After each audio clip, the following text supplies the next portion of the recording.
Hello students, कैसे हैं आप सब। आई होप आप सब बढ़िया होंगे।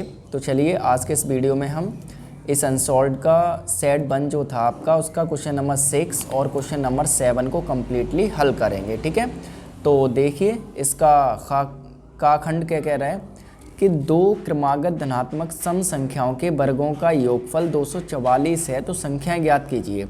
तो हम क्या करेंगे, जो चीज़ हमें निकालनी है उसको हम क्या कर लेंगे, मान लेंगे। ठीक है, तो हम यहाँ पे देखिए इसको सॉल्व कर लें। क्वेश्चन नंबर 6 है आपका, प्रश्न नंबर 6 का।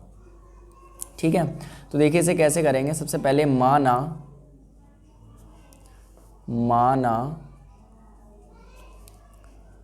दो धनात्मक क्रमागत सम संख्याएं x + x+2 हैं। ठीक है, अब देखिए क्रमागत का मतलब होता है कि लगातार वाली। ठीक है, और सम का मतलब होता है जो दो से पूरी पूरी कट जाए। ठीक है, तो पहली संख्या हमने मान ली x है, तो दूसरी क्या होगी, तो x+1 करेंगे तो वो तो विषम हो जाएगी, है ना, तो x+2 होगी। ठीक है, यानी जो सम संख्याएं होती हैं वो एक छोड़ के एक चलती है। ठीक है, तो हमने ये चीज़ मान ली। अब प्रश्न में हमसे क्या कह रहा है कि दोनों के वर्गों का योगफल 244 है ना, तो दोनों का वर्ग करेंगे हम कि x² + x+2, दोनों के वर्गों का योगफल यानी कि जोड़ कितना है, 244 है। ठीक है, यहाँ पे हम लिख देंगे प्रश्नानुसार। ठीक है, तो ये चीज़ हमें दे रखी। अब हम यहाँ से इसे क्या कर लेंगे, सॉल्व कर लेंगे। तो देखिए ये हो जाएगा x² प्लस, अब देखिए a+b का होल स्क्वायर बन रहा है यहाँ पे। a+b का होल स्क्वायर क्या होता है, तो ये होता है a² + b² + 2ab। ठीक है, इसी फॉर्म में हम इसे क्या कर लेंगे, ओपन कर लेंगे। तो x² + b² यानी 2 का स्क्वायर 4 + 2ab 2x 2 दूनी 4x बराबर कितना, 244। ठीक है, तो ये हो जाएगा x² और x² 2x²। ठीक है, इसको आगे पीछे कर लेंगे, ये हो जाएगा 4x और प्लस का 4, इसको आगे कर लिया, इसको पीछे। ठीक है, 244 को इधर लेके आएंगे तो ये माइनस का हो जाएगा 244, बराबर बचेगा 0, क्योंकि प्लस का था, इधर आके आ जाएगा माइनस का। ठीक है, तो देखिए ये हो जाएगा 2x² + 4x।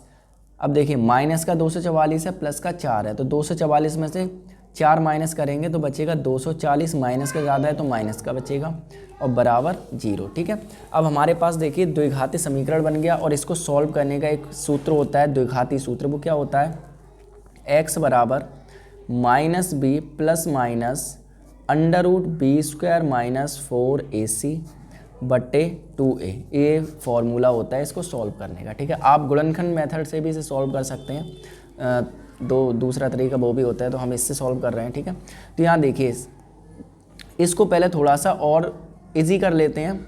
यहाँ से हमें क्या, देखिए 2 कॉमन मिल रहा है, तो हम यहाँ से 2 क्या ले लेंगे, कॉमन ले लेंगे। ठीक है, तो यहाँ बचेगा क्या, x² प्लस यहाँ 2 दूनी 4 2x बचेगा यहाँ से। ठीक है, और माइनस 2 एकम 2 2 दूनी 4 120 बराबर 0। ठीक है, 2 सब में से हमने ले लिया कॉमन, तो ये हो जाएगा x² + 2x - 120 बराबर 0।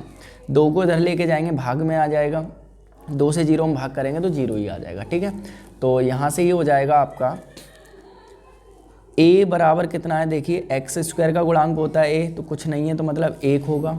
b बराबर x का गुणांक होता है b, तो ये हो जाएगा 2, और c बराबर अचर पद होता है c, तो ये कितना है, -120, ये है। ठीक है, ये c है आपका। अब देखिए इसमें फॉर्मूले में वैल्यू रख देंगे, तो ये हो जाएगा x बराबर -b की वैल्यू कितनी है, 2 ± √b² यानी 2 का स्क्वायर 4 -4a कितना है, 1 c कितना है, -120। ठीक है, और बट्टे में 2a की वैल्यू कितनी है, 1। ठीक है, अब इसे सॉल्व करेंगे तो x बराबर हो जाएगा -2 ± देखिए हो जाएगा 4, ये हो जाएगा 4 एकम 4, और माइनस माइनस हो जाएगा प्लस 4 12 चौक 48, ये हो जाएगा 480। ठीक है, ये हो जाएगा 2 एकम 2। ठीक है, तो ये हो जाएगा आपका x बराबर -2 प्लस माइनस अंडर रूट। अब देखिए यहाँ से 480 में से हम क्या करेंगे, 4 ऐड कर लेंगे। 480 और 4 कितना हो जाएगा, 484 हो जाएगा, बट्टे कितना 2 हो जाएगा। ठीक है, अब यहाँ देखेंगे कि जो 484 होता है वो किसका वर्ग होता है। ठीक है, तो जो 484 होता है ये 22 का स्क्वायर होता है। 22 का स्क्वायर होता है कितना, 484। ठीक है, इसके फैक्टर काट के आप देख सकते हैं। ठीक है, तो x बराबर ये हो जाएगा -2 प्लस माइनस, तो ये हो जाएगा अंडर रूट से बाहर निकल आएगा, हो जाएगा 22। ठीक है, क्योंकि 22 का स्क्वायर होता है 484। ठीक है, तो यहाँ पे रूट 22 का स्क्वायर कर सकते हैं, यहाँ पे ऐसे लिख सकते हैं इसको, अंडर रूट 22 का स्क्वायर, इसे लिखा जा सकता है अंडर रूट 484 को। ठीक है, तो इससे ये कैंसिल हो जाएगा, तो 22 बचेगा यहाँ पे। ठीक है, तो बट्टे 2। अब देखिए यहाँ पे 2 साइन है, एक तो प्लस है और एक माइनस है। ठीक है, तो हम क्या करेंगे, पहले प्लस ले लेंगे फिर माइनस ले लेंगे। तो पॉजिटिव लेने पर, पॉजिटिव साइन लेने पर सबसे पहले पॉजिटिव ले लिया, तो ये हो जाएगा x बराबर -2 प्लस 22 बट्टे 2। तो 22 में से 2 घटा देंगे तो कितना बचेगा आपका, 20 बचेगा बट्टे 2। इससे काट देंगे तो कितना आ जाएगा, 10 आ जाएगा। तो x बराबर कितना आ गया, 10 आ गया। ठीक है, अब नेगेटिव ले लो, नेगेटिव लेने पर। ठीक है, इस तरह ले लेंगे, तो ये हो जाएगा x बराबर -2 और -22 अपॉन कितना 2। माइनस माइनस के दोनों ऐड हो जाएंगे, तो माइनस का ये हो जाएगा 24, 22 और 2 24 बट्टे 2, काट दो तो बचेगा माइनस का कितना 12। ठीक है, तो यहाँ आ जाएगा x बराबर माइनस का 12। ठीक है, अब यहाँ पे एक चीज़ देखिए कि हमसे प्रश्न में क्या बोला था, कि प्रश्न में ये बोला था कि धनात्मक सम संख्याएं, लेकिन यहाँ पर तो x की वैल्यू कितनी आई है, ऋणात्मक आई है, तो इसको हम कर देंगे नेगलेक्ट। ठीक है, तो हमारी जो x की वैल्यू होगी वो क्या होगी, यहाँ पे 10 होगी। ठीक है, तो x की वैल्यू कितनी होगी, 10 होगी। ठीक है, तो यहाँ पे देखिए अब हमने संख्याएं कौन कौन सी मानी थी। पहली संख्या हमने x मानी थी, यहाँ पे मैं लिख देता हूँ। ठीक है, x मानी थी, तो x बराबर कितना आ गया, 10 आ गया। ठीक है, दूसरी क्या थी, x + 2, x + 2, तो x की वैल्यू 10 + 2 बराबर कितना हो जाएगा, 12। तो यहाँ पे आप लिख देंगे अतः 2 धनात्मक क्रमागत सम संख्याएं 10 और 12 हैं। ठीक है, तो इस तरीके से आपका ये पूरा प्रश्न क्या हो गया, सॉल्व हो गया, आपका आंसर आ गया 10 और 12। ठीक है, आई होप आपको समझ में आ गया होगा। चलिए अब हम बात करते हैं इसके खंड खा की।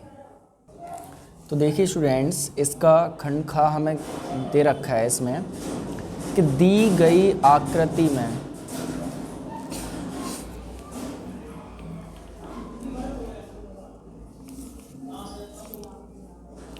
तो देखिए स्टूडेंट्स, इसके खंड खा में हमें दे रखा है कि दी गई आकृति में त्रिज्य खंड OACB 3.5 सेंटीमीटर त्रिज्या वाले वृत्त जिसको केंद्र O है, जिसका केंद्र O है का चतुर्थांश है।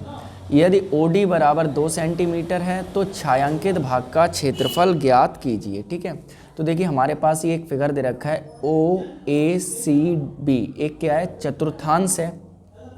ठीक है, तो यहाँ पे इसकी त्रिज्या OB बराबर 3.5 सेंटीमीटर दे रखी है चतुर्थांश की, और OD बराबर हमें दे रखा है 2 सेंटीमीटर। तो हमें इस छायांकित भाग का क्या करना है, क्षेत्रफल निकालना है। ठीक है, तो देखिए कैसे निकालेंगे, चलिए इसको सॉल्व करते हैं। तो देखिए सबसे पहले हम लिखेंगे इसमें हमें दिया क्या क्या है। तो देखिए आपका ये फिगर है, चतुर्थांश की त्रिज्या R बराबर हमें दे रखा है कितना, 3.5 सेंटीमीटर, 3.5 सेंटीमीटर। ठीक है, दूसरा त्रिज्य खंड का कोण थीटा बराबर कितना है।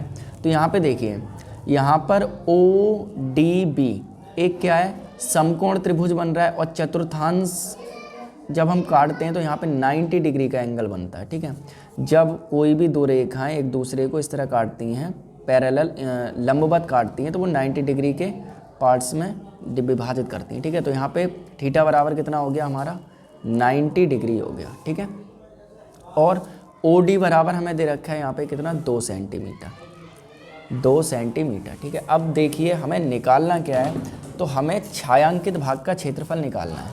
ठीक है, तो देखिए यहाँ पे छायांकित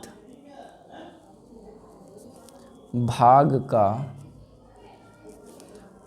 क्षेत्रफल बराबर क्या होगा, तो देखिए ये हो जाएगा आपका चतुर्थांश OACB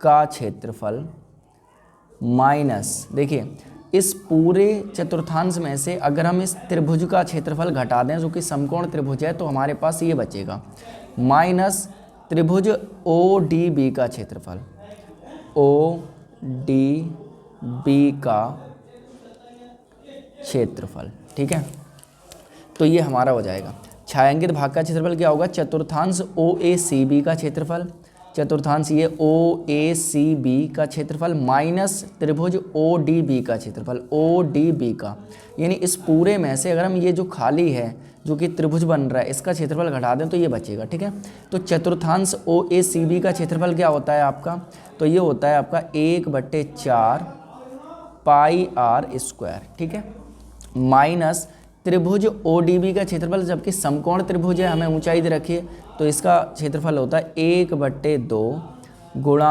आधार गुणा ऊंचाई।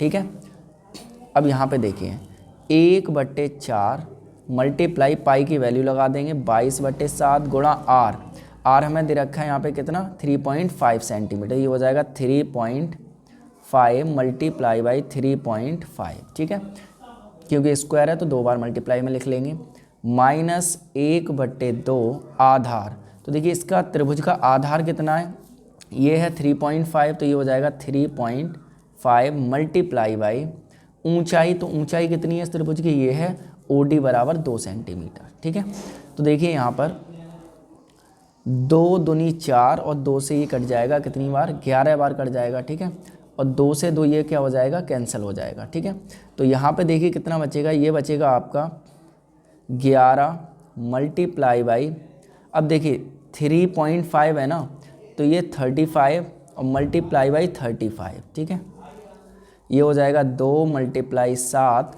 अब देखिए इधर से पॉइंट हटाएंगे तो डिवाइड कर देंगे किससे, 0 से, यानी कि 10 से 1 0 लगाएंगे, और ये वाला पॉइंट हटाएंगे तो 1 0 और बढ़ा देंगे। ठीक है, इस तरीके से हो जाएगा, यानी पॉइंट हटाएंगे 1 0 बढ़ाएंगे, और ये पॉइंट हटाएंगे तो 1 0 बढ़ाएंगे, क्योंकि पॉइंट के बाद 1 1 हैगा। ठीक है, माइनस यहाँ बचेगा कितना 3.5। ठीक है, तो यहाँ पर देखिए ये हो जाएगा आपका, इसको काट लेंगे, ये कटेगा आपका 5 दूनी 10 और ये कटेगा यहाँ से 5 सत्ते 35। ठीक है, और 5 चौक 20 और 5 सत्ते 35। ठीक है, तो यहाँ से ये कटेगा आपका 7 से ये कट जाएगा। ठीक है, और यहाँ पर बचा क्या 11 11 7 11 सत्ते 77। ठीक है, बट्टे 4 और 2 4 दूनी 8। ठीक है, माइनस यहाँ पे 3.5। तो देखिए पॉइंट हटाएंगे, नीचे 10 से क्या कर देंगे, डिवाइड कर देंगे। ठीक है, तो ये हो जाएगा आपका, यहाँ पर एलसीएम ले लेंगे दोनों का, तो कितना हो जाएगा, दोनों का एलसीएम ले लेंगे यहाँ पर, तो इन दोनों का एलसीएम हो जाएगा 40। ठीक है, 8 पंजे 40 5 बार जाएगा, 5 सत्ते 35 5 सत्ते 35 और 3 38। ठीक है, माइनस 10 से 4 बार जाएगा, तो ये हो जाएगा 35 दूनी 70 दूनी 140। ठीक है, आई होप आपको फ्रैक्शन करना आता होगा। यहाँ से 10 से भाग देंगे, 4 बार जाएगा, 4 का गुणा कर देंगे 35 में, तो 140 आ जाएगा। ठीक है, तो ये हो जाएगा आपका, यहाँ से 385 में से 140 घटाएंगे, देखिए 5 में से 0 जाएगा तो 5 बचेगा, 8 में से 4 जाएगा तो 4 बचेगा, और 3 में से 1 जाएगा 2 बचेगा, बट्टे कितना 40। अब देखिए 5 अट्ठे 40, 5 चौक 20, 4 बचेगा 45, 5 नेम 45। ठीक है, तो यहाँ पर देखिए, अतः छायांकित भाग का क्षेत्रफल बराबर कितना हो जाएगा, 49/8 सेंटीमीटर स्क्वायर। ये हो जाएगा आपका क्या, आंसर। ठीक है, आई होप आपको समझ में आ गया होगा। ठीक है, चलिए इसका आंसर एक बार चेक कर लेते हैं दोनों का, 6 का और खा।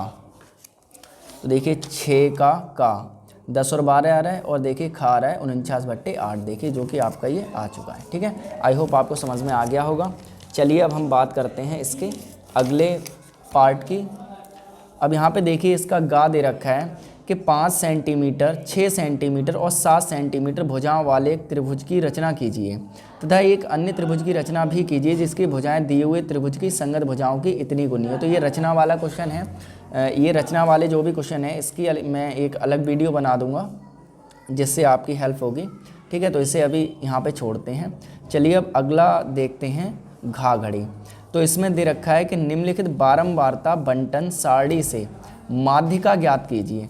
तो आपको यहाँ पर कुछ ये वर्ग अंतराल दे रखा है और यहाँ पे बारंबारता दे रखी है। चलिए इसको पहले बना लेते हैं यहाँ पे। ठीक है, तो देखिए स्टूडेंट्स, यहाँ पर मैंने ये बना ली है। यहाँ पे आपको वर्ग अंतराल दे रखा था, वर्गनाथ 0 से 10, 10 से 20, 20 से 30 और 30 से 40, 40 से 50 ये दे रखा था, और बारंबारता ये दे रखी थी, मैंने यहाँ पे लिख ली है। ठीक है, अब हमें देखिए निकालना क्या है, तो हमें माध्यिका निकालनी है। ठीक है, तो यहाँ पर देखिए माध्यिका का एक फॉर्मूला होता है, माध्यिका बराबर, तो यहाँ पे फॉर्मूला होता है L + n/2 - c और बट्टे f और इंटू h, ये इसका फॉर्मूला होता है माध्यिका का। ठीक है, तो इसके अकॉर्डिंग हमें निकालना है। ठीक है, तो यहाँ पे देखिए C जो होता है वो संचयी बारंबारता होती है, तो यहाँ से हम संचयी बारंबारता CF निकालेंगे पहले। ठीक है, तो CF कैसे निकालते हैं, तो देखिए जो FI दे रखा है तो इसका जो पहला अंक है उसको तो हम ज्यों का त्यों ही लिख लेंगे। ठीक है, उसके बाद क्या करेंगे, इसको ऐड करते चले जाएंगे। तो 9 में 6 जोड़ेंगे तो कितना हो जाएगा, 15 हो जाएगा। ठीक है, अब 12 में 15 जोड़ेंगे तो कितना हो जाएगा, 27 हो जाएगा। ठीक है, उसके बाद 8 और 27 को जोड़ेंगे तो कितना हो जाएगा, 35 हो जाएगा, और 15 में 35 को जोड़ेंगे तो कितना हो जाएगा, 50 हो जाएगा। ठीक है, इस तरह हमने संचयी बारंबारता को निकाल लिया। ठीक है, अब हमें यहाँ से देखिए माध्यिका का फॉर्मूला है, L निकालना है, n/2 निकालना है, C निकालना है, और H निकालना है, और F निकालना है। ठीक है, तो इसको निकालेंगे। तो देखिए सबसे पहले हम यहाँ पे n निकाल लेते हैं। तो n क्या होता है, FI का सम होता है। तो ये हो जाएगा आपका 9 6 15 और 15 15 और ये तुम्हारा 20 हो जाएगा। तो ये हो जाएगा तुम्हारा 45 45 और 15 कितना हो जाएगा यहाँ से, नहीं 35, 9 6 15 15 और ये हो जाएगा 27 27 35 35 और 15 हो जाएगा तुम्हारा 50। ठीक है, तो n बराबर कितना आ गया, 50 आ गया। ठीक है, इसके सम की हमें खैर ज़्यादा ज़रूरत है नहीं है। अब देखिए हमें क्या करना है, यहाँ पे हम देखेंगे जो n बराबर है कितना है, 50 आया है। ठीक है, यानी n बराबर कितना है हमारा यहाँ पे 50 है। तो हमें निकालना है अब n/2। ठीक है, तो हम यहाँ से n/2 निकालेंगे तो ये हो जाएगा 50/2, यानी कि n/2 बराबर कितना आ जाएगा, 25 आ जाएगा। ठीक है, अब हमें देखना है कि 25 से ठीक बड़ी संख्या कौन सी है संचयी बारंबारता में। तो यहाँ देखेंगे 25 से बड़ी एक क्या है, 27 है ना। तो जो ये वाला है ना, ये वर्ग जो है, ये वर्ग आपका हो जाएगा। ठीक है, ये वाला वर्ग हो जाएगा आपका। ठीक है, माध्यक वर्ग हो जाएगा। ठीक है, तो यहाँ से हम लिख देते हैं, यहाँ से लिख लेंगे इसको, पूरा लैंग्वेज वाइज लिख के करना है आपको कि 50, ये जो 25 है, 25 से ठीक बड़ी संचयी बारंबारता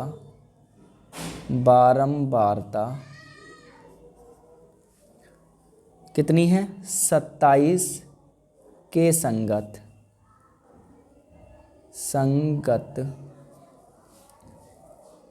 वर्ग कितना है, वर्ग कितना है, 20 और 30, 20 से 30 है। ठीक है, यानी जो 27 आया उसका माध्यक वर्ग कौन सा हो जाएगा, ये वाला हो जाएगा। ठीक है, तो इसका वर्ग अंतर कितना, 20 से 30 है। तो हमने यहाँ पे लिख लिया कि 25 से ठीक बड़ी संख्या संचयी बारंबारता 27 के संगत वर्ग कितना है, 20 और 30 है। ठीक है, तो अतः माध्यक वर्ग कितना हो जाएगा आपका, 20 से 30, ये माध्यक वर्ग हो जाएगा आपका। ठीक है, अब हमें निकालना है क्या, एल।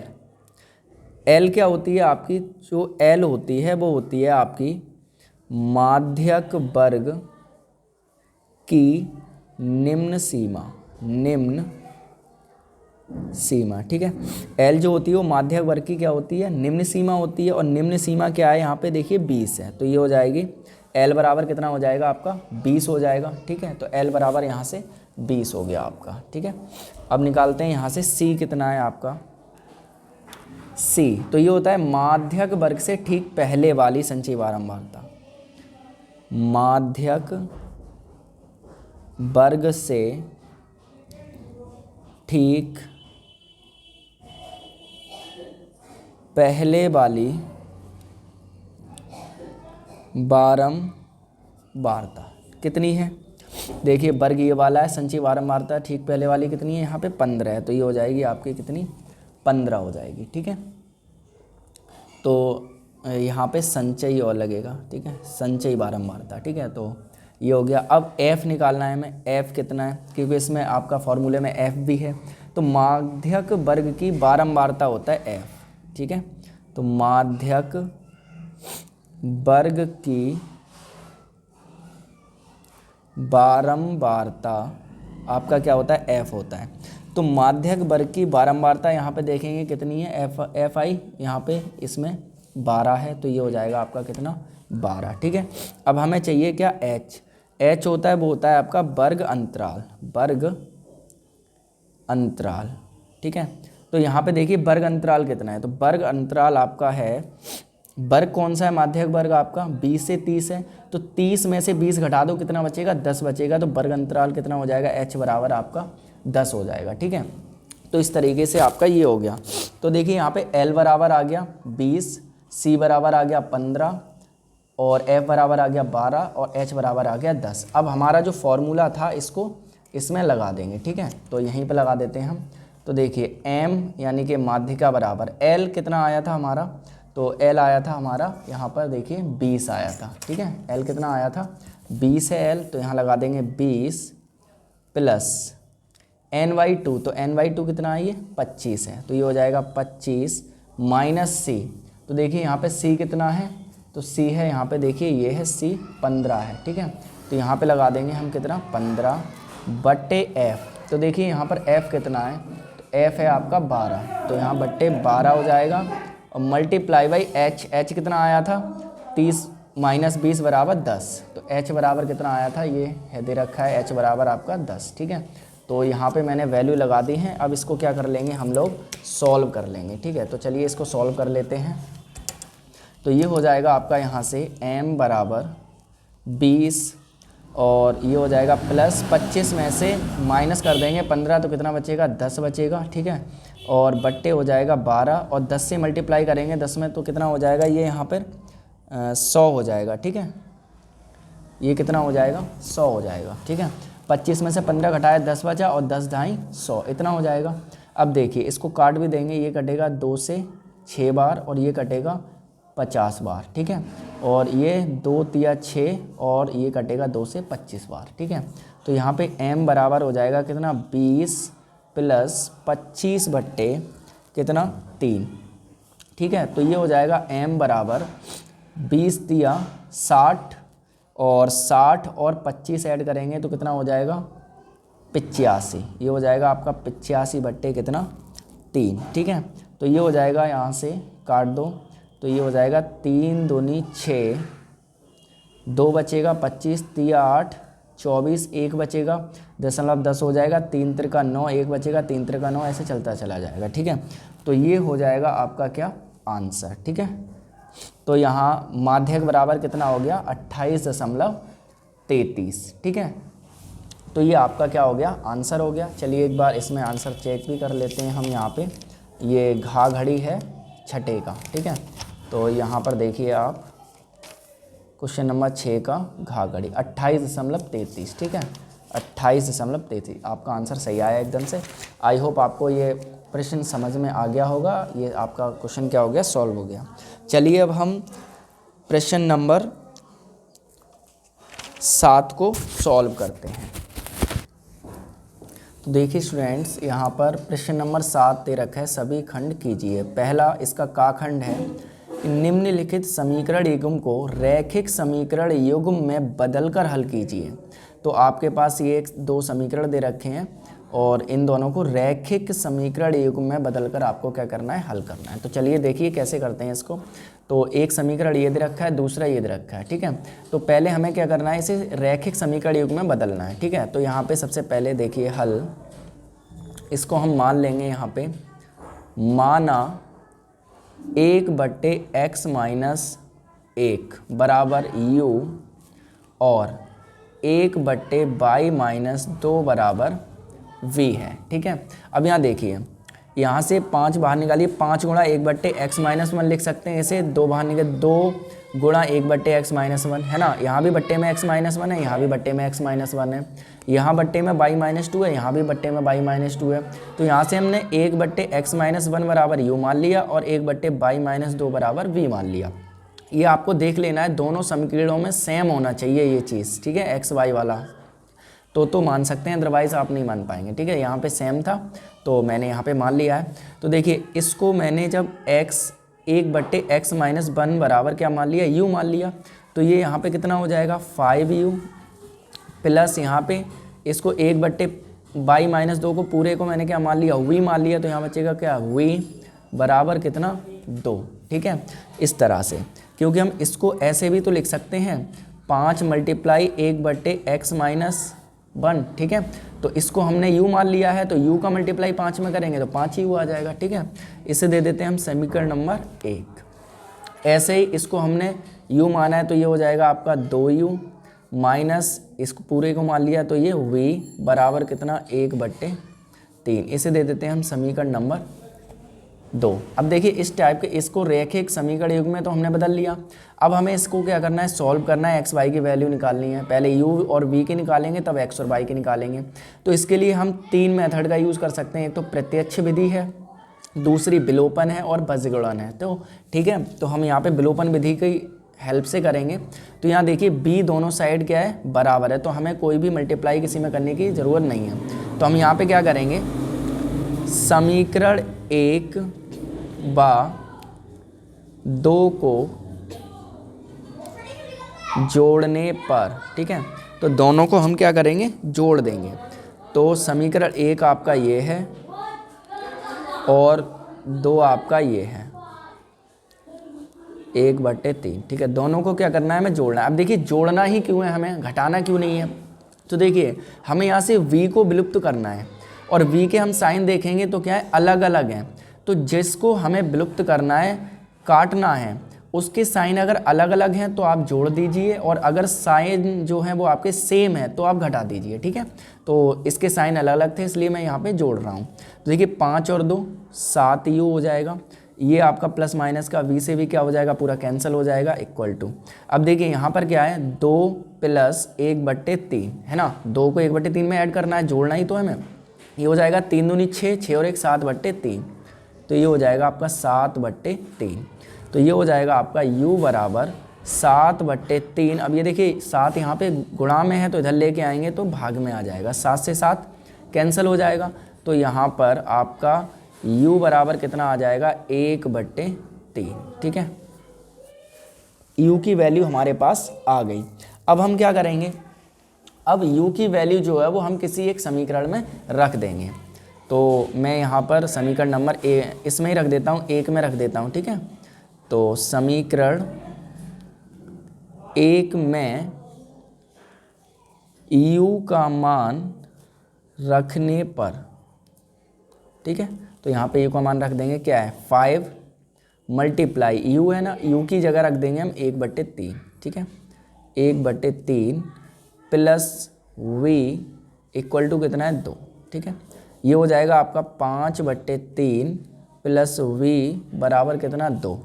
तो v बराबर हो जाएगा 2, 5/3 प्लस में इधर आके माइनस में हो जाएगा 5/3, ठीक है, ऐसे करके। तो v बराबर आपका हो जाएगा 3 दूनी 6, 6 में से 5 घटाएंगे तो 1/3, ठीक है। तो यहाँ पे u की वैल्यू भी 1/3 आ गई और v की वैल्यू भी 1/3। अभी हमारा आंसर नहीं हुआ है, अभी हमें और भी सॉल्व करना है, ठीक है। तो देखिए यहाँ पे करते हैं। अब देखिए मैं थोड़ा यहाँ पे कर लेता हूँ इसको। हमने 1/x-1 बराबर क्या माना था, u माना था, ये माना हुआ है, ठीक है। अब हम क्या करेंगे, यहाँ पर 1/x-1 बराबर क्या रख देंगे, u की वैल्यू जो कि कितनी है 1/3 है, क्रॉस मल्टीप्लाई कर देंगे। तो देखिए x -1 1 में मल्टीप्लाई करेंगे इतना ही आएगा, बराबर 3 एकम 3। तो x बराबर हो जाएगा 3, एक इधर लेके जाएंगे तो ये प्लस का हो जाएगा। तो x बराबर कितना हो जाएगा, 3 और 1 4, ठीक है। तो x बराबर कितना आ गया, 4 आ गया। अब ऐसे ही हमने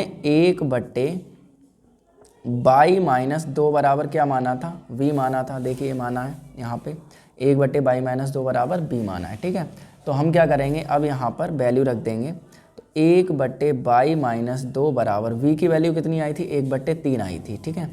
तो यहाँ पर हम क्या करेंगे, 1/3 वैल्यू रख देंगे, ठीक है। तो क्रॉस मल्टीप्लाई करेंगे, y-2 का 1 में करेंगे तो y-2 रहेगा, बराबर 3 एकम 3। तो ये हो जाएगा y बराबर 3, इसको इधर लेके जाएंगे तो ये प्लस का 2 हो जाएगा, ठीक है। तो ये हो जाएगा आपका y बराबर 2 और 3 5, ठीक है। तो यहाँ पे देखिए x और y की दोनों की वैल्यू आ गई, x बराबर 4 और y बराबर कितना 5, ठीक है। तो इस तरीके से आपका ये क्वेश्चन क्या हो गया, सॉल्व हो गया। चलिए एक बार आंसर इसका चेक कर लेते हैं। 7 का x बराबर 4 और y बराबर 5, ठीक है। तो आई होप आपको ये क्वेश्चन भी समझ में आ गया होगा। चलिए अब हम बात करते हैं इसके अगले की। यहाँ पर एक क्वेश्चन और दे रखा है अथवा में, ठीक है।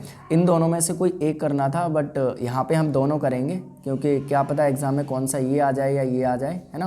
तो इम्पोर्टेंट क्वेश्चन है, ये आते तो है ही आपके, रिपीट होते हैं। बस क्या होता है 5 की जगह 4 कर देगा, 1 की जगह 2 कर देगा, है ना। संख्या वगैरह चेंज होती रहती हैं या लैंग्वेज थोड़ी चेंज होती रहती है, बाद बाकी सब यही रिपीट होता है, ठीक है। तो देखिए स्टूडेंट्स, अब हम इसका क्वेश्चन नंबर 7 के का अथवा ये वाला क्वेश्चन सॉल्व करेंगे, जो कि ये भी इम्पोर्टेंट क्वेश्चन है। इस टाइप से और भी क्वेश्चन आते हैं, 6 नंबर का देखिए क्वेश्चन है। तो इस टाइप के क्वेश्चन पे आपकी अच्छी पकड़ होनी चाहिए। तो देखिए अच्छे से सॉल्व करते हैं। इसमें हमें दे रखा है, एक नाव की शांत जल में चाल 4 किलोमीटर पर घंटा है, ठीक है, और धारा की दिशा में 12 किलोमीटर जाने तथा धारा के विपरीत 12 किलोमीटर लौटने में 8 घंटे का समय लगता है। तो धारा की चाल ज्ञात करनी है, ठीक है। तो इस प्रकार के क्वेश्चन में हमें क्या करना रहता है कि जो चीज़ हमसे पूछी है उसी चीज़ को हम मान लेते हैं। तो यहाँ हमसे पूछा है कि धारा की चाल ज्ञात कीजिए, तो हम मान लेंगे कि माना धारा की चाल कितनी है, x किलोमीटर पर घंटा है। तो देखिए इसे कैसे सॉल्व करेंगे। तो देखिए यहाँ पे इसे मान लिया हमने कि माना धारा की चाल कितनी है, x किलोमीटर पर घंटा है, x किलोमीटर पर आवर है, ठीक है। अब देखिए इसमें हमें दिया है कि नाव की शांत जल में चाल कितनी है, 4 किलोमीटर पर घंटा। तो नाव की चाल कितनी है, 4 किलोमीटर पर घंटा, ठीक है। उसके बाद धारा की दिशा में 12 किलोमीटर जाने तथा धारा के विपरीत 12 किलोमीटर लौटने में 8 घंटे का समय लगता है, ठीक है। अब एक चीज़ देखिए, धारा की चाल x किलोमीटर पर घंटा हमने मान ली है, नाव की चाल 4 किलोमीटर पर घंटा है, ठीक है। अब ऐसे मान लीजिए एक नदी है, मान लीजिए ये क्या है, नदी है, और धारा की दिशा इधर है ऐसे करके, है ना, इधर धारा जा रही है, ठीक है। अगर आपकी नाव इधर जाएगी तो भाई नाव की चाल प्लस धारा की चाल यानी दोनों की चालें क्या हो जाएंगी, जुड़ जाएंगी। सिंपल सी बात है, आप तेज़ी से स्पीड से आगे जाएंगे, है ना, तो धारा की दिशा में नाव की चाल क्या होगी, दोनों की चालें जुड़ जाएंगी। तो धारा की चाल कितनी है, x, ठीक है, और नाव की चाल कितनी है 4, तो x + 4 किलोमीटर पर आवर, ये हो जाएगी धारा की दिशा में नाव की चाल, ठीक है। अब देखिए धारा के विपरीत नाव की चाल, तो देखिए धारा इधर चल रही है और आप इधर चल रहे हैं, है ना। तो भाई धारा इधर चल रही है, आप इधर चल रहे हैं, तो आपकी चाल क्या हो जाएगी, कम हो जाएगी, है ना। तो ये कितना हो जाएगा आपका, तो ये हो जाएगी नाव की चाल माइनस धारा की चाल, है ना, यानी कि चाल क्या हो जाएगी, कम हो जाएगी। तो नाव की चाल कितनी है 4 माइनस धारा की चाल कितनी है x, तो 4 - x किलोमीटर पर आवर, ये हो जाएगी आपके, ठीक है। अब देखिए इसमें क्या कह रहा है प्रश्न में कि 12 किलोमीटर जाने तथा धारा के विपरीत 12 किलोमीटर लौटने में 8 घंटे का क्या लगता है, समय लगता है। तो देखिए धारा की दिशा में, यहाँ पे हम लिख लेंगे धारा की दिशा में जाने में लगा समय, ठीक है। तो देखिए आपने एक फॉर्मूला पढ़ा होगा, समय बराबर कितना होता है, दूरी बट्टे कितना, चाल, ठीक है। तो देखिए समय कितना होगा, दूरी, तो दूरी कितनी है यहाँ से देखिए 12 किलोमीटर जाने में, है ना। तो दूरी कितनी है यहाँ पे 12 है, बट्टे चाल कितनी है धारा की दिशा में जाने में, तो धारा की दिशा में नाव की चाल कितनी है x+4, तो ये हो जाएगा x+4 इतने घंटे, ठीक है। उसके बाद धारा के विपरीत आने में लगा समय। तो देखिए दूरी तो 12 किलोमीटर ही है ना, 12 किलोमीटर ही तय किया आपने, लेकिन विपरीत आने की चाल कितनी है 4 - x, तो ये हो जाएगा 4 - x, 12/4 - x घंटे, ठीक है। इस वाले फॉर्मूले से इसको निकालेंगे, समय बराबर दूरी बट्टे चाल, ठीक है। अब देखिए हमसे क्या कह रहा है, अब ये कह रहा है विपरीत 12 किलोमीटर लौटने में 8 घंटे का क्या लगता है, समय लगता है। यानी ये समय प्लस ये समय, दोनों का समय क्या लगता है 8 घंटे लगता है ना। इन दोनों का जो सम है वो कितना है 8 घंटे है, तो हम इन दोनों को ऐड कर लेंगे। तो देखिए प्रश्नानुसार कितना हो जाएगा, तो ये हो जाएगा 12/x+4 प्लस 12/4 - x, ठीक है।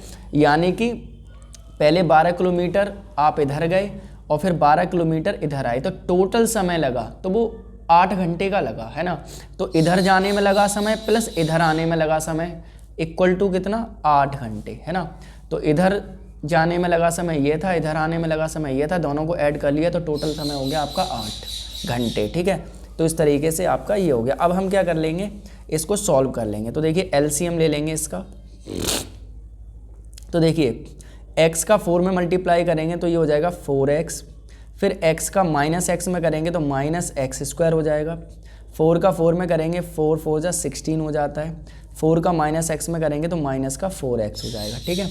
अब देखिए 12 का इसमें करेंगे 12 चौक 48 माइनस 12 के x में करेंगे तो माइनस का हो जाएगा 12x प्लस अब 12 का x में करेंगे तो ये हो जाएगा 12x और 12 का 4 में करेंगे 12 चौक 48, ठीक है, और बराबर कितना 8, ठीक है। अब देखिए माइनस का 12x और प्लस का 12x कट जाएगा, प्लस का 4x माइनस का 4x कट जाएगा, ठीक है। तो यहाँ पे क्या बचेगा देखिए 48 और 48 दोनों 8 और 8 16, 4 और 4 8 और 1 9, कितना बचा 96 बट्टे यहाँ से क्या बचा -x² प्लस 16, ठीक है, इतना बचा बराबर कितना 8, ठीक है। अब देखिए इसको सॉल्व करेंगे, इसके नीचे 1 मान लेते हैं, क्रॉस मल्टीप्लाई कर लो तो ये हो जाएगा आपका कितना 96, 96 का 1 में करेंगे 96 ही आता है, और इसका करेंगे 8x² हो जाएगा माइनस का, और 16 का करेंगे किस में 8 में, तो 16 8 कितना हो जाएगा 128, ठीक है। अब देखिए इसको सही से लिख लेते हैं, देखिए इसको इधर ले आएंगे तो ये हो जाएगा प्लस का 8x², ठीक है, बराबर ये हो जाएगा 128, 96 इधर लाएंगे, इधर प्लस का इधर होके हो जाएगा किसका माइनस का, ठीक है। देखिए थोड़ा यहाँ पे सॉल्व कर लेते हैं। अब देखिए यहाँ से 8x² बराबर 128 में से 96 को क्या कर देंगे हम माइनस कर देंगे, तो 8 में से 6 जाएगा 2 बचेगा, और 12 में से 9 जाएगा तो 3 बचेगा, ठीक है, और बट्टे इतना ही हो जाएगा। 8 को इधर ले आएंगे, अब x² बराबर हो जाएगा 32, 8 इधर लाएंगे तो भाग में आ जाएगा 8, ठीक है, 8 चौक 32, तो x² बराबर कितना 4 हो गया, तो x बराबर कितना हो जाएगा 2, ठीक है, क्योंकि यहाँ पर x बराबर √4 लिख सकते हो, 4 2 का स्क्वायर होता है, तो x बराबर कितना हो गया 2 हो गया, है ना। तो यानी कि 2 किलोमीटर पर घंटा, यानी धारा की चाल कितनी होगी 2 किलोमीटर पर घंटा होगी। तो हम यहाँ लिख देंगे अतः धारा की चाल बराबर 2 किलोमीटर पर घंटा होगी। ठीक है, आई होप आपको ये क्वेश्चन समझ में आ गया होगा। चलिए एक बार इसका चेक कर लेते हैं आंसर। ये 7 में का अथवा है का 7 में के का अथवा देखिए 2 किलोमीटर पर घंटा ये दे रखा है यहाँ पे। ठीक है, आई होप आपको क्वेश्चन समझ में आया होगा। अगर आपको कहीं कोई प्रॉब्लम है तो आप कमेंट करके बता सकते हैं, आपको उसका रिप्लाई ज़रूर दिया जाएगा। चलिए अब हम इसके अगले क्वेश्चन को सॉल्व करते हैं। तो देखिए स्टूडेंट्स, अब हम बात करते हैं प्रश्न नंबर 7 के खा खंड की। इसमें हमें दे रखा है कि भूमि पर स्थित बिंदु X से ऊर्ध्वाधर स्थित मीनार PQ के शीर्ष Q का उन्नयन कोण 60 डिग्री है। बिंदु X से 40 मीटर ऊंचाई पर स्थित बिंदु Y से शीर्ष Q का उन्नयन कोण 45 डिग्री है। तो मीनार PQ की ऊंचाई तथा दूरी PX ज्ञात कीजिए। ठीक है, तो चलिए सबसे पहले हम क्या करते हैं, इसका फिगर बना लेते हैं। ठीक है, तो देखिए स्टूडेंट्स, यहाँ पे हमने ये फिगर बना दिया है। यहाँ पे अब देखिए इसको पढ़ते हैं और वैल्यू पुट करते हैं। ठीक है, तो यहाँ पे क्या कह रहा है, भूमि पर स्थित बिंदु X से ऊर्ध्वाधर स्थित मीनार एक PQ के शीर्ष Q का उन्नयन कोण 60 डिग्री है। तो देखिए ये X अक्ष है आपका, इस पर ये एक मीनार है PQ। ठीक है, और PQ का उन्नयन कोण, ये जो उन्नयन कोण है कितना है, 60 डिग्री है। ठीक है, ये 60 डिग्री है। आगे कह रहा है कि बिंदु X से 40 मीटर ऊंचाई पर स्थित बिंदु Y से शीर्ष Q का उन्नयन कोण 45 डिग्री है। X पर ये 40 मीटर ऊंची, ठीक है, ये 40 मीटर ऊंची मीनार है, जिस बिंदु Y का जो Q से उन्नयन कोण है वो कितना है, 45 डिग्री है। ठीक है, ये है। तो मीनार PQ की ऊंचाई ज्ञात करनी है हमें और दूरी PX ज्ञात करनी है। तो PX दूरी हमने मान ली है X मीटर है और PQ ऊंचाई H मीटर है, ये हमने मान लिया है। ठीक है, तो चलिए अब इस क्वेश्चन को हम क्या करते हैं, सॉल्व करते हैं। तो देखिए सबसे पहले हम क्या करते हैं, इस त्रिभुज में ले लेते हैं, त्रिभुज XPQ में। ठीक है, तो यहाँ लिखते हैं त्रिभुज XPQ में। ठीक है, अब देखिए हमें पता है इस टाइप के क्वेश्चन सॉल्व करने के लिए हम क्या करते हैं, एक वह साइड जो दे रखी है बट्टे जो दूसरी साइड जो निकाल ली है उसको रख देते हैं और उसका जो रेशियो रहता है फंक्शन वो रख देते हैं। तो यहाँ देखिए हम ले लेते हैं PQ बट्टे PX। ठीक है, PX, क्योंकि हमें यही तो साइड पता करनी है, ये वाली और ये वाली। ठीक है, इक्वल टू, तो देखिए ये क्या है, हमारा लंब होता है और ये क्या होता है, आधार होता है। तो लंब बट्टे आधार हो गया यहाँ पे, ये बट्टे ये लंब बट्टे आधार क्या होता है, tan थीटा। तो ये हो जाएगा आपका tan थीटा। ठीक है, PQ कितना है हमारा, H है, बट्टे PX कितना है, X है। ठीक है, इक्वल, अब देखिए थीटा की वैल्यू कितनी है यहाँ पे, 60, तो ये हो जाएगा tan 60 डिग्री। ठीक है, अब इसी को सॉल्व करेंगे तो देखिए ये हो जाएगा H बट्टे X बराबर tan 60 की वैल्यू कितनी होती है, √3। ठीक है, बट्टे 1 मान लेंगे, क्रॉस मल्टीप्लाई करेंगे तो ये हो जाएगा H बराबर X का √3 में करेंगे तो √3x हो जाएगा। ठीक है, इसे दे देते हैं हम समीकरण नंबर 1। ठीक है, यहाँ से ये आ गया। अब हम ले लेते हैं त्रिभुज YSQ में। ठीक है, तो अब त्रिभुज YSQ में। ठीक है, अब देखिए यहाँ ले लेते हैं QS बट्टे YS, ये आपका लंब है और ये आधार है। लंब बट्टे आधार क्या होता है आपका, tan थीटा।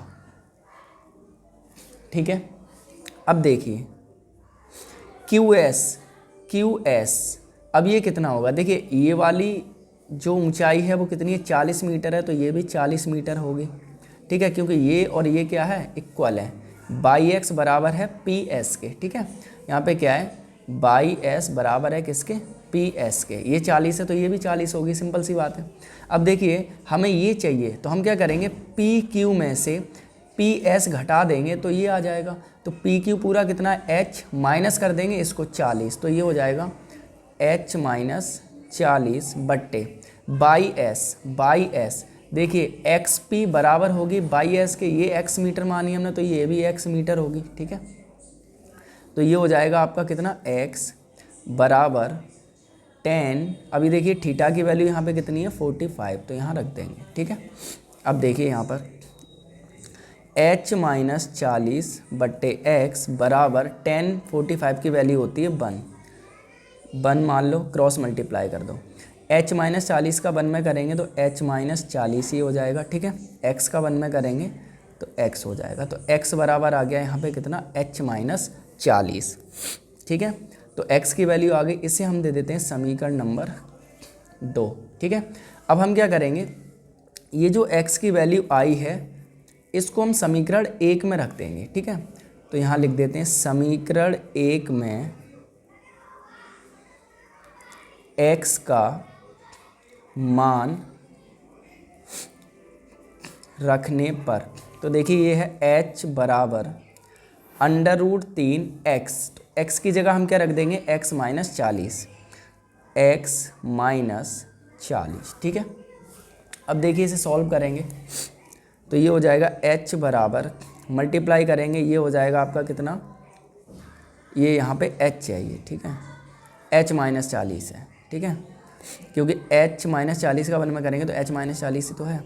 तो ये हो जाएगा आपका h माइनस 40, तो ये हो जाएगा √3h माइनस, अब इसका इसमें करेंगे तो √3 40 हो जाएगा, ठीक है।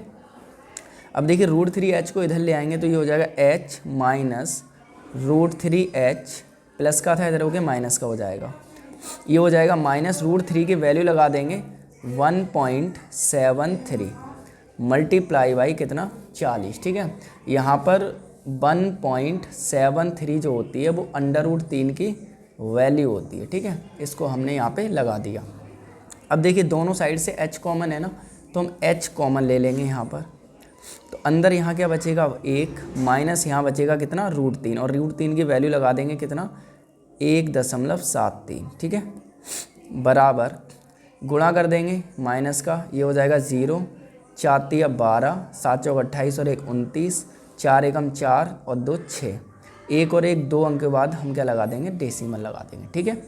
अब देखिए h बराबर ये हो जाएगा माइनस का 6.920 बट्टे, अब देखिए यहाँ से 1 में से 1.73 को घटाएंगे तो माइनस का 0.73 बचेगा, ठीक है, क्योंकि ये वाला ज़्यादा है माइनस का, तो 1 से 1 कट जाएगा, 0 पॉइंट इतना बचेगा, और इसको इधर लेके आएंगे मल्टीप्लाई में इधर आके डिवाइड में हो जाएगा कितना, माइनस का 0.73, ठीक है।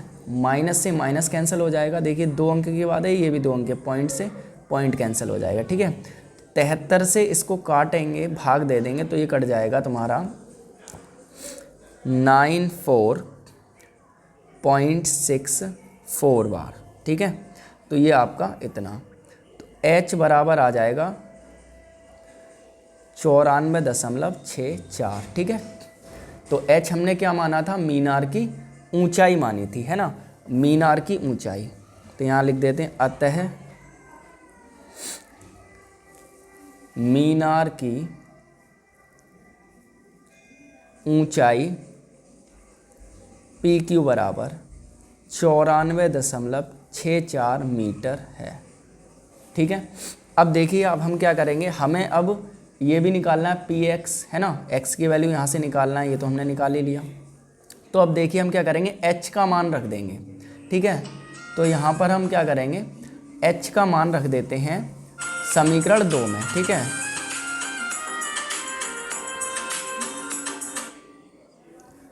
तो देखिए यहाँ पर समीकरण 2 में h का मान रखने पर, ठीक है।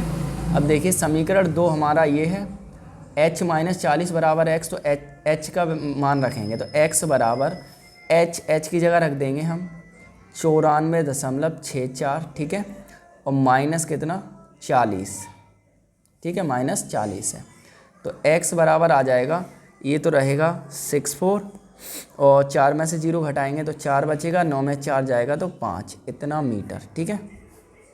x हमने क्या माना था, x माना था px, ठीक है। तो यहाँ लिख देंगे अतः दूरी px बराबर 54.64 मीटर है, ठीक है। ये हो जाएगा आपका क्या आंसर। दोनों आंसर आ गए।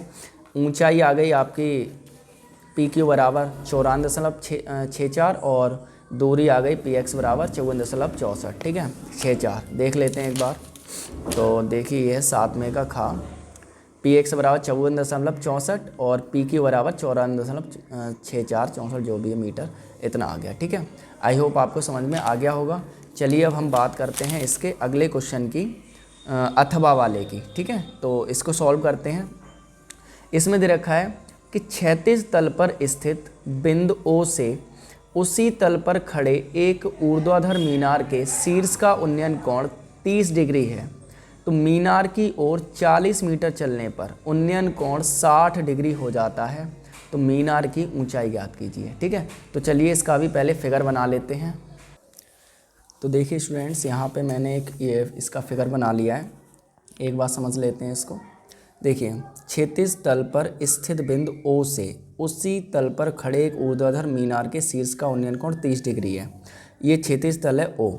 यहाँ से ये एक मीनार खड़ा है। ये क्या है आपका, एक मीनार है ये, ठीक है। एक ये क्या है, मीनार है, ठीक है, जिसका उन्नयन कोण जो है वो कितना है, 30 डिग्री है, ठीक है। उसके बाद ये कह रहे हैं कि मीनार की ओर 40 मीटर चलने पर उन्नयन कोण 60 डिग्री हो जाता है। यानी यहाँ से हम मीनार की ओर चलते हैं, यहाँ तक 40 मीटर चले हम, ठीक है। तो उन्नयन कोण कितना हो गया, 60 डिग्री हो जाता है। तो मीनार की ऊंचाई ज्ञात कीजिए, ठीक है। तो मीनार की हमें क्या करना है, ऊंचाई ज्ञात करनी है, यानी h ज्ञात करनी है ये, ठीक है। तो अभी जो क्वेश्चन किया था इसका खा वैसे ही अथवा वाला होगा, ठीक है। तो चलिए करते हैं। सबसे पहले त्रिभुज OBC में ले लेते हैं। त्रिभुज OBC में हमें ये वाली साइड पता है BC बटे OB बराबर, ठीक है। अब देखिए ये आपका लंब होता है और ये आधार होता है पूरा, ठीक है। लंब बट्टे आधार बराबर क्या होता है, tan थीटा, ठीक है। इसको हमने ऊंचाई को h मान लिया है और इसे हम मान लेते हैं क्या, x, ठीक है। तो BC बराबर कितना है आपका, ये हमने h मान रखा है बट्टे OB बराबर कितना है 40 प्लस x, यानी OB बराबर OA प्लस AB होगा। तो ये पूरा हो जाएगा आपका 40 प्लस x बराबर tan थीटा। थीटा की वैल्यू कितनी है, 30 डिग्री, ठीक है। तो ये हो जाएगा आपका h बट्टे 40 प्लस x बराबर tan 30 की वैल्यू कितनी होती है, 1 बट्टे √3 होती है, ठीक है। क्रॉस मल्टीप्लाई कर देंगे तो ये हो जाएगा h √3 बराबर 40 प्लस x। 40 प्लस x का करेंगे 1 में तो इतना ही आएगा, ठीक है। अब हम क्या करेंगे, यहाँ से अब वैल्यू निकाल लेंगे h की। तो h बराबर कितना हो जाएगा, 40 प्लस x, √3 गुणा में है, इधर लेके जाएंगे तो ये आ जाएगा भाग में, ठीक है। इससे दे देते हैं हम समीकरण नंबर 1। अब हम ले लेते हैं इस वाले त्रिभुज में, त्रिभुज ABC, ठीक है।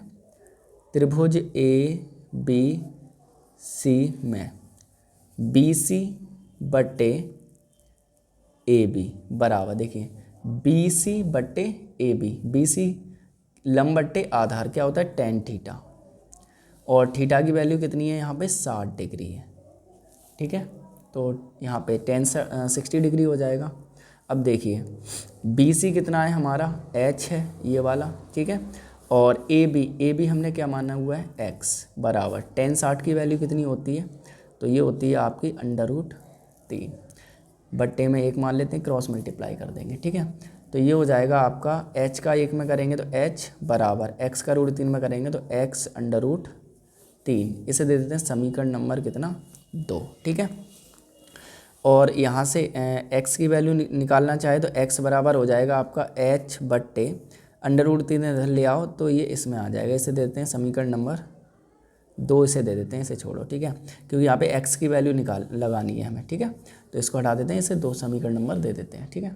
अब देखिए हम क्या करेंगे, यहाँ से x की वैल्यू समीकरण नंबर एक में लगा देंगे, ठीक है। तो समीकरण 1 से 1 में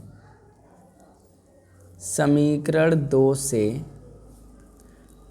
x का मान रखने पर,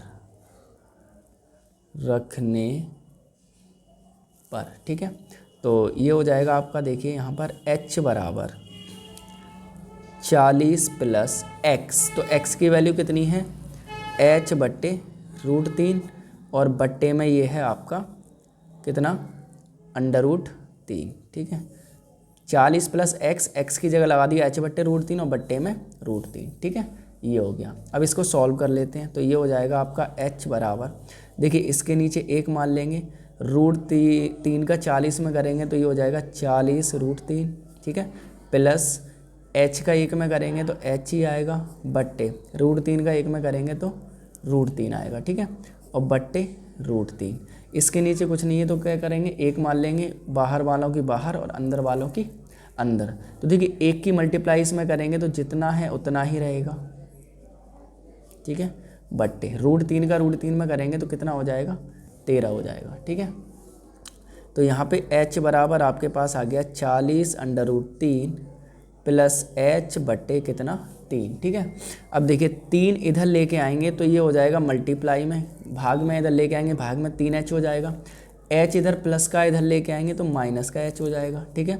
बराबर क्या बचेगा, 40 √3 बचेगा, 3 में से 1 h घटा दो तो 2h बचेगा, बराबर कितना, 40 √3, 2 एकम 2, 2 से 20 बार कट जाएगा, 40 20 दूनी 40, तो h बराबर कितना आ जाएगा, 20 √3, ठीक है।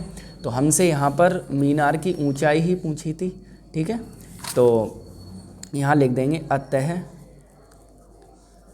मीनार की ऊंचाई BC बराबर कितनी है, 20 √3 मीटर, ठीक है। तो यहाँ पे h हमने क्या माना था, BC को माना था ऊंचाई, जो कि कितनी आ गई आपकी, 20 √3 आ गई। ये आपका हो गया क्या, आंसर, ठीक है। तो आई होप आपको समझ में आ गया होगा। इस तरह से आपका सेट 1 ख़त्म हो गया, फिनिश हो गया, ठीक है। इसमें आंसर देखते हैं, अथवा वाला 20 √3 मीटर है, ठीक है। आई होप आपको समझ में आ गया होगा और आपका सेट 1 फिनिश हो गया। अब हम अगले वीडियो में सेट 2 को सॉल्व करेंगे, ठीक है। Thank you so much.